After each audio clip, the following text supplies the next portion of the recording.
देखिए, मैं जदीद दौर के साथ मिसाल दूंगा तो ये बच्चे समझेंगे। शैतान भी आवाज दे रहा है और वक्त का इमाम भी आवाज दे रहा है। आवाजें दोनों आ रही हैं। आपके पास एक डिवाइस है और आप उस डिवाइस में वो आवाजें जो इस हवा में है वो सुनना चाहते हैं। उस डिवाइस के अंदर एक ऐसा ट्रांसमीटर है कि जो इन आवाजों को कैच करके आपको सुना सकता है, लेकिन उस डिवाइस को आप हाथ में पकड़ेंगे तो वो कैच नहीं करेगा। आपने उसकी फ्रीक्वेंसी को सेट करना है। जैसे जैसे आप सेट करेंगे तो जैसे ही उसकी फ्रीक्वेंसी उसके साथ मिलेगी, आवाज आपको क्लियर सुनाई देनी शुरू होगी। सही बात है। क्या इमाम की आवाज आ रही है, हमारी फ्रीक्वेंसी सेट नहीं है।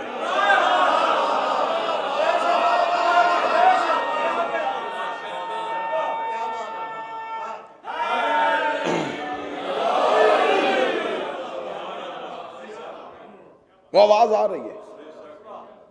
सदा इमाम तो मौजूद है। इमाम की आवाज तो कायनात में मौजूद है, हुज्जत है जमीन की। इस जमीन में एक पत्ता भी हुक्म इमाम के बगैर खिल नहीं सकता। क्यों? जमीन पर इलाही नुमाइंदा मौजूद है। खुदा अला कुल्ले शाइन कदीर है, लेकिन इख्तियार उसने इमाम के हाथ में दिया हुआ है। निजाम कायनात को इमाम चला रहा है। जिस बंदे को आले मोहम्मद के इख्तियारात तस्लीम नहीं होते, वो बंदा इस बात को मानता है कि सूरज की जंजीरें फरिश्ते के हाथ में। क्या बात है। अगर अल्लाह ने फरिश्ते को सूरज उभारने का इख्तियार दिया हुआ है तो जिनके दरवाजे पे फरिश्ता आता हो,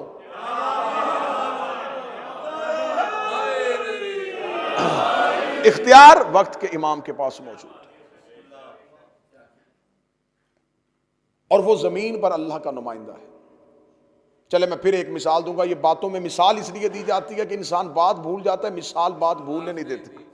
सही बात। मिसाल की वजह से बात नहीं। मिसाल इतनी अलहदा हो, इतनी इनफरादियत वाली हो तो वो मिसाल के साथ बात याद रहती है। इसलिए रसूल ने पालान का मिंबर बनवाया था।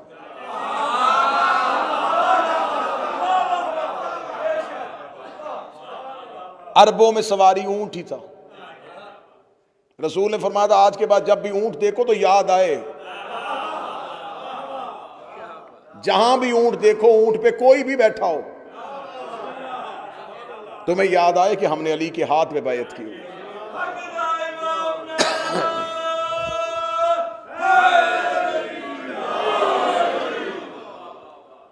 जमीन पे अल्लाह के नुमाइंदे का इख्तियार क्या है? अल्लाह ने जिसको नुमाइंदा बनाया वो इख्तियार किया। अल्लाह ने बगैर इख्तियार के भेजा हुआ।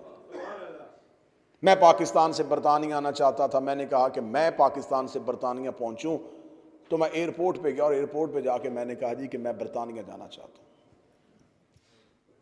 उनका पासपोर्ट मैंने दिया, उनका वीजा। मैंने कहा वहां जाऊंगा तो लगवा लूंगा,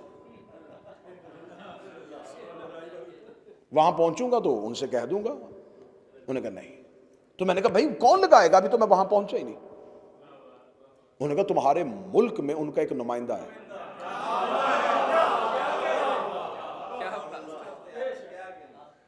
मैं उसके पास गया और उसके पास जाके मैंने कहा जी मैं जाना चाहता हूं, वीजा दें। उनका कागजात लेके आए। कौन से कागजात? ये जरूरी डॉक्यूमेंट्स हैं, ये हम देखेंगे, फिर उन कागजात को देखने के बाद फैसला करेंगे कि आप हमारे मुल्क में जा सकते हैं कि नहीं। मैंने उसे कहा कि आप वहां के बादशाह हैं, वजीर आजम हैं, क्या इख्तियार है? उन्होंने कहा उन्होंने मुझे इख्तियार दे के तुम्हारे मुल्क में बिठाया हुआ। कागजात उन्होंने नहीं देखने, मैंने देखने। अमाल वो नहीं देखेंगे।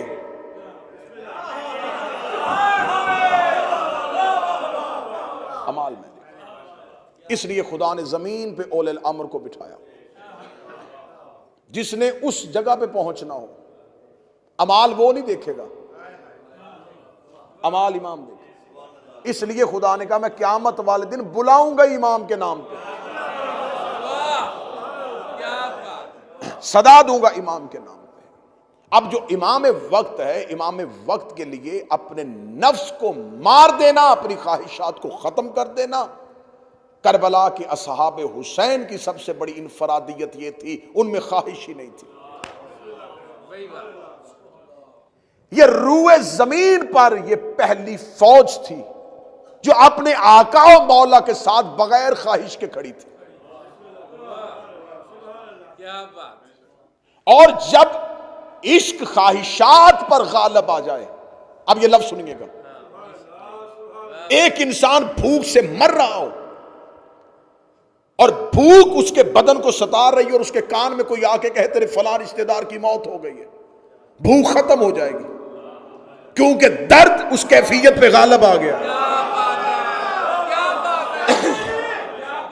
दर्द उस कैफियत पे गालब आ गया। करबला के हुसैन के असहाब में किसी चीज की ख्वाहिश नहीं थी, इसके हुसैन उन पे गालिब आया हुआ। कोई ना समझे कि वो प्यास से बेचैन थे, उन्हें प्यास महसूस ही नहीं हुई। फुरात आवाजें दे दे के उन्हें पुकारता रहा, इन्होंने मुड़ के भी नहीं देखा।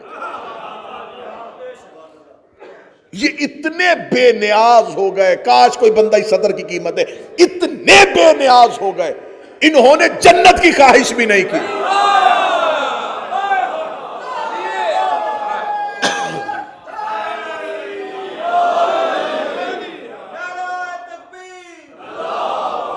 आपकी मजलिस के कल का टाइम में अनाउंस नहीं कर सकता। मैं कर दूं, मैं कर दूंगा। हाँ, आप कर दीजिएगा। 2:30 बजे आप बैठेंगे, 1:30 पर मजलिस स्टार्ट होगी। बस मतवजे बात की जाए, इन्होंने जन्नत की ख्वाहिश भी नहीं। हुसैन इब्न अली ने कहा कि मैं वादा करता हूं, बिस्मिल्लाह सरकार, मैं तुम्हें जन्नत देता हूं। इन्होंने हुसैन इब्न अली से कहा जन्नत की ख्वाहिश नहीं। अब हुसैन इब्न अली जानते थे कि ये जन्नत के लालच में मेरे पास नहीं आए। जब हुसैन अलैहिस्सलाम इल्म इमामत के साथ जानते थे कि इन्हें जन्नत की ख्वाहिश नहीं, तो हुसैन ने फिर उनको लालच क्यों दिया? हुसैन अपने साथियों को जन्नत का लालच नहीं दे रहा था, क़यामत तक वालों को अपने साथियों की कीमत बता रहा था। उनके सामने जन्नत छोटी सी हो गई। उनके कौन सी जन्नत? तो इसका मतलब है ये इनकार जन्नत नहीं था, उनके अंदर ख्वाहिश ही नहीं थी। उन्होंने अपने आप को खाली कर लिया इश्क हुसैन के। क्या घर, क्या कबीला, क्या कौम, क्या बात है। क्या खानदान, क्या भूख, क्या प्यास, उनके अंदर सिर्फ हुसैन था।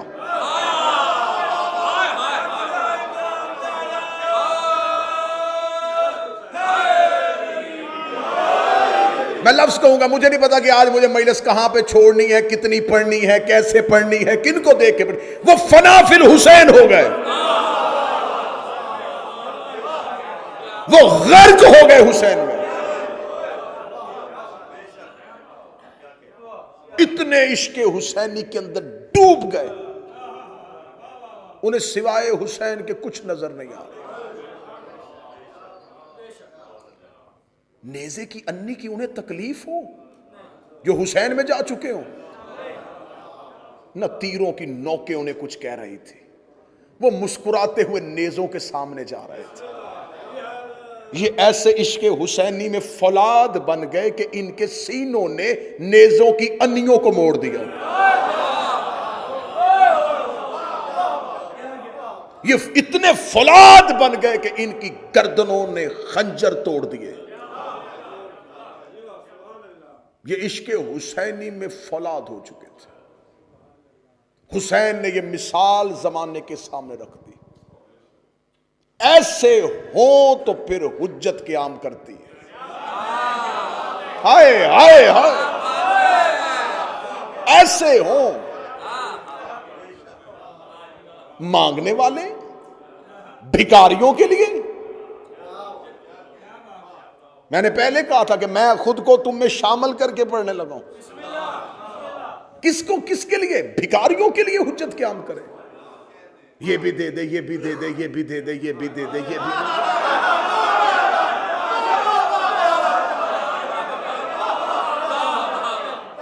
तुम्हारी ख्वाहिशें ना मुसल्ले पे खत्म होती है ना करबला जाके खत्म होती है।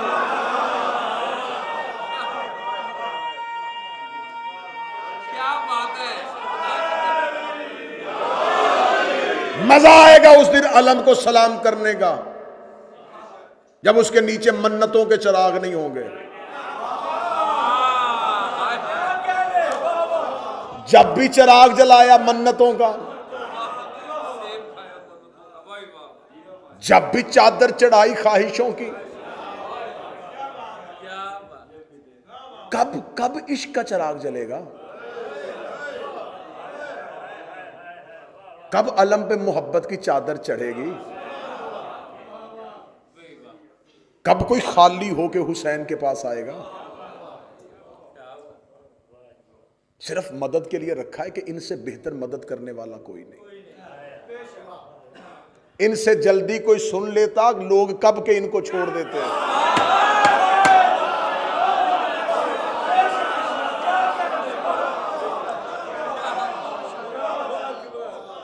तुमने रेस्क्यू के लिए माना हुआ है, इनसे बेहतर मदद कोई नहीं करता, इनसे जल्दी मदद के लिए आता कोई नहीं। अपनी जाती ख्वाहिशों की तस्कीन के लिए अहले बैत को मानना है। अहले बैत के लिए अहले बैत को किसने माना है? कुछ दे के हुसैन के पास आओ, कुछ छोड़ के हुसैन के पास आओ, लेकिन नहीं, हुसैन ने करबला में वो मिसालें पेश कर दी कि ऐसे होंगे जिनके अंदर कोई ख्वाहिश नहीं होगी, किसी ख्वाहिश के लिए इमाम के पास नहीं आएंगे, इमाम के लिए इमाम के पास आएंगे। हाँ ठीक है, मैं बेहतर समझता हूं, इनसे ज्यादा कौन अल्लाह की बारगाह में वसीला है, ठीक है, लेकिन साथ ये भी जहन में रखा करो, ना भी बोलोगे तो ये जानते हैं।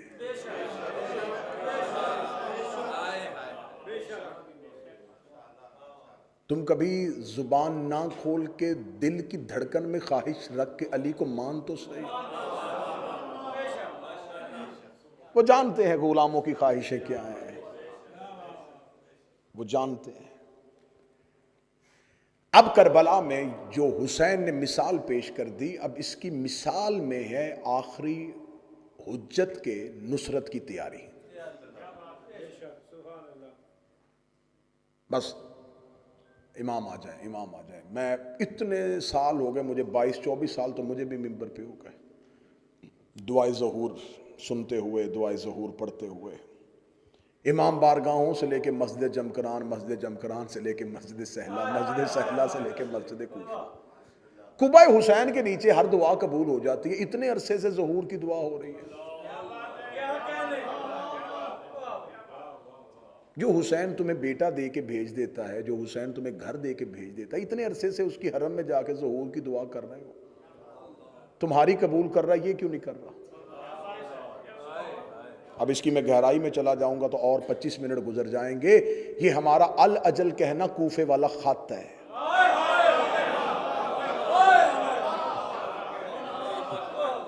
हाँ, मैंने पहले कहा था, बाकी मजलिस से मैंने सारी आपके चेहरे पे खुशी के लिए पढ़ी, आज दिल के लिए पढ़ूंगा।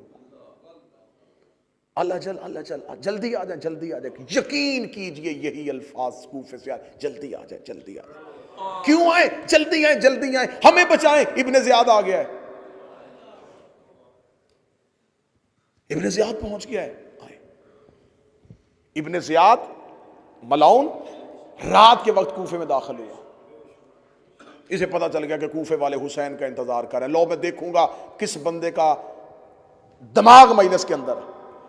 इब्ने ज़ियाद कूफा के बाहर पहुंचा और तारीख इस बात पे शाहिद है कि वो कूफा के बाहर रुका रहा। उसे पता था कि कूफे के लोग हुसैन का इंतजार कर रहे हैं। मैं मिसाल कूफे की दूंगा, आपने जहन यहां रखना। ये हुसैन का इंतजार कर रहे हैं। उसने कहा मेरा लिबास तब्दील करवाओ, जो हाशमी लिबास पहनते वो पहनवाओ, हाशमियों का जो लिबास होता है, जैसा अमामा होता है वैसा पहनाओ। घोड़े पे बैठा और चेहरे पे नकाब लेके कूफे के अंदर दाखिल हुआ। दीवानावार लोग दौड़ पड़े, हुसैन आ गए, हुसैन आ गए, हुसैन आ गए, हुसैन आ गए, हुसैन आ गए। अब वो देखता जा रहा था कि कौन कौन हुसैन का रास्ता देख रहा था। अच्छा ये भी मांग रहा है, ये भी हुसैन के लिए, ये भी हुसैन के लिए। वो चलता जा रहा है। अब मैं सदर कहने लगा हूं जिसके लिए मैंने बात शुरू की थी। मार्फत कम हो तो लोग इब्ने ज़ियाद को भी हुसैन समझ लेते हैं।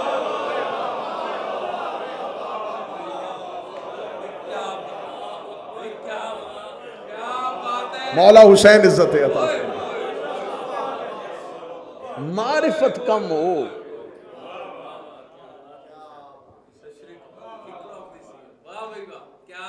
उनको सिर्फ और सिर्फ इतना पता था कि हुसैन का लिबास ऐसा है। जिसने लिबास से इमाम पहचाना उसने इब्ने ज़ियाद को भी नहीं पहचाना।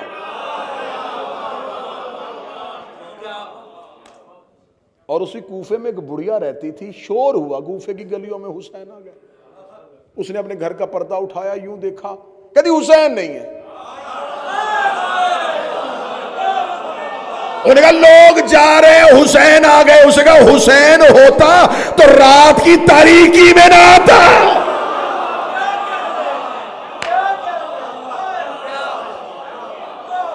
ये हुसैन के आने का वक्त ही नहीं है।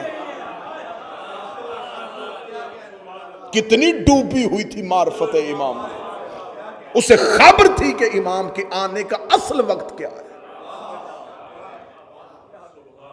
और तारीखों में एक और शख्स का कहा है, उसको भी कहा गया हुसैन आ गए।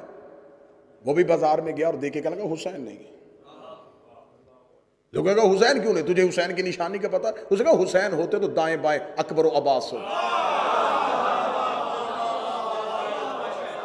उसे इमाम के आने का वक्त पता था और उसे यह पता था कि इमाम के साथ कौन कौन आएगा, इमाम के साथ कौन कौन आएगा। यही वजह है कि जब इधर से दज्जाल कहेगा कि मैं आ गया हो, उधर से मेहदी कहेगा मैं आ गया हो, आधे दज्जाल की तरफ दौड़ पड़ेंगे कि यही मेहदी है। जो महदी के पास जाएंगे उन्हें पता होगा अकेला नहीं आया, 4 नबी पीछे आ रहे हैं।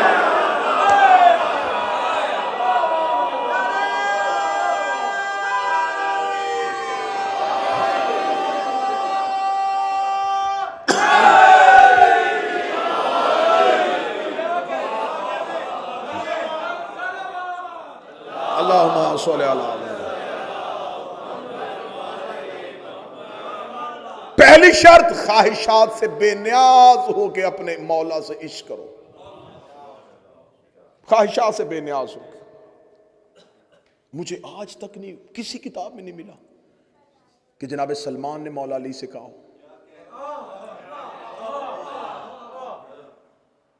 कि या अली जन्नत में मेरा घर कहां है। मिकदाद ने कहा या अली मुझे फलां जगह का गवर्नर बना दे। कंबर ने कहा हो कि आपका दौर आ जाए तो मुझे फलां जगह की गवर्नरी हाकमियत मुझे दे दी। इनमें से किसी ने बगैर ख्वाहिश के अपने वक्त के इमाम को माना। हर दौर के इमाम के नौकरों में से जो एक वस्फ अलहदा नजर आएगा वो बगैर लालच के इमाम को मानते थे।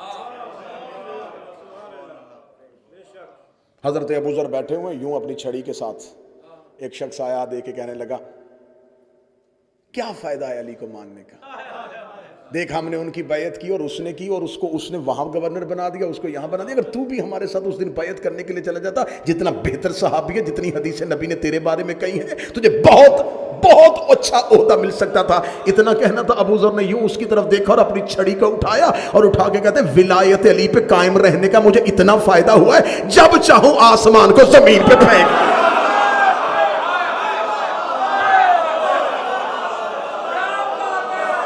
जब चाहूं आसमान जमीन पे फेंक।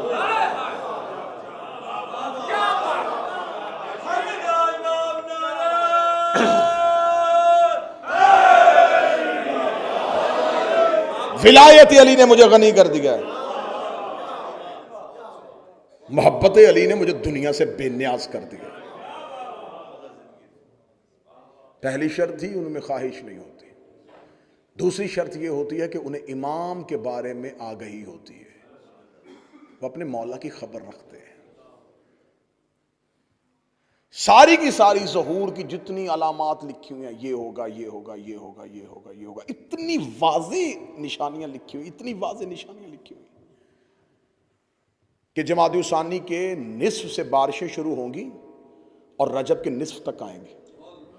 इतनी बारिशें होंगी, इतनी बारिशें होंगी, इतनी बारिशें होंगी कि कब्रों में हड्डियों के ऊपर गोश्त आना शुरू हो जाएगा। वाज़ेह निशानियां।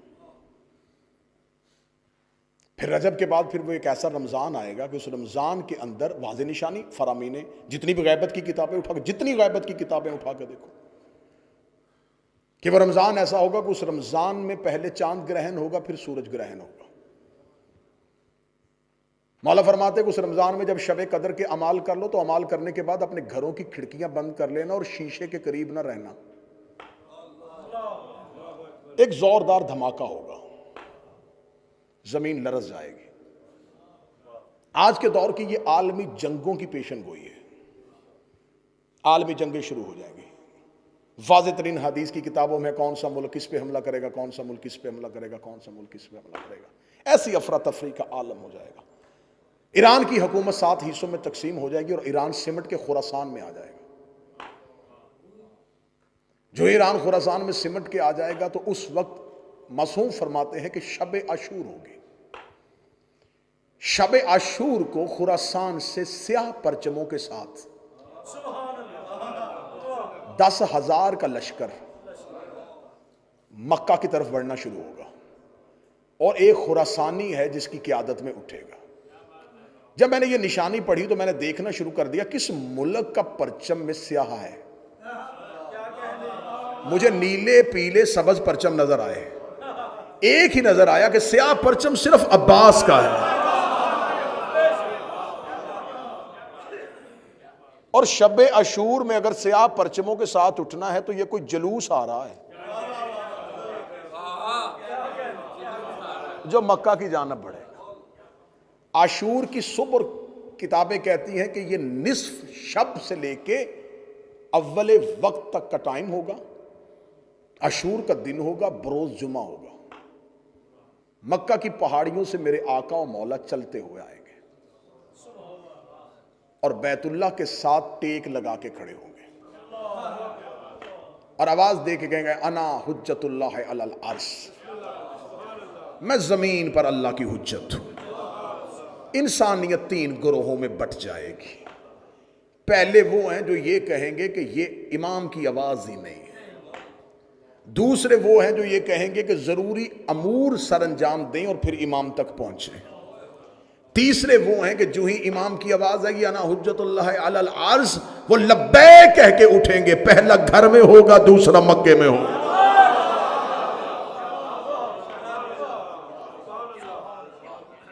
वो इमाम तक पहुंच जाएंगे। 10,000 का लश्कर खुरासान की तरफ से आएगा और इमाम के पीछे 4 नबी चल रहे होंगे, इलियास, खिज़्र, अदरीस और ईसा। ये इमाम के साथ होंगे। मेरे मालिक मक्का से अपने क़याम को शुरू करेंगे और बैतुल्लाह पे अजान होगी। बैतुल्लाह पे मेरा आका और मेरा मौला, मेरा वारिस अजान देगा। हजरत ईसा जमीन पे उतर आएंगे। हजरत ईसा का जमीन पे उतरना, खुदा ने ईसा को जिंदा इसलिए रखा है कि जमीन पे अक्सरियत पे ईसाइयों की हुकूमत होगी। पूरी जमीन के अक्सरियती हिस्से पे ईसाइयों की हुकूमत होगी। जनाब ईसा जब जमीन पे आके कहेंगे कि मैं खुदा का बेटा नहीं, ये मेरा इमाम है, ईसाई एक लम्हे में अपना अकीदा बदलेंगे और महदी के कदमों में अपना सर रख देंगे। शक नहीं करेंगे।